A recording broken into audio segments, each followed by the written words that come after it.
Hello, friends.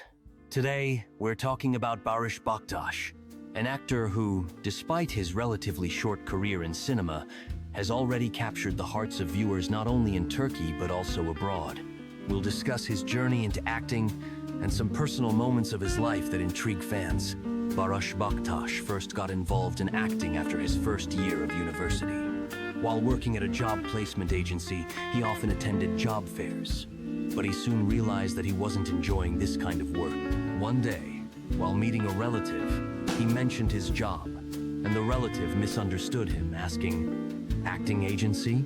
Once the misunderstanding was cleared up, his relative suggested that Barış try his hand at acting, and soon, without his knowledge, sent his application to an acting agency. Barış received several offers to act, but turned them down due to his studies and work.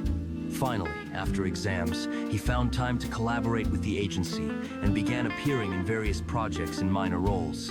After graduating from university, Barış realized that acting was his true calling. He removed his profile from the agency and dedicated himself entirely to studying acting, dance, fencing, and other skills necessary for an actor. His first serious role was in the horror film Seberu, where he played the character convey. Shortly afterward, he achieved success by portraying King Henry V in the historical series War Legends in 2021.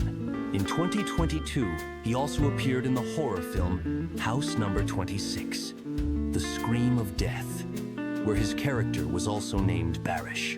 Despite his fame, Barış Baktas prefers to keep his personal life private. It is known that since 2023, he has been married to Gülüm Akbaş, the daughter of the famous Turkish television host Salih Akbaş.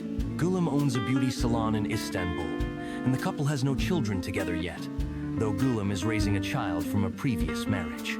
In 2024, rumors about a possible divorce started circulating, but Barış quickly denied these claims. In an interview, he stated that he often sees posts about a divorce on social media, which have no basis in reality, and thanked his fans for supporting him and Gülüm during this time. That's all for today. Thanks for being with us, friends. Don't forget to subscribe to the channel to stay updated on new stories about your favorite actors. See you next time.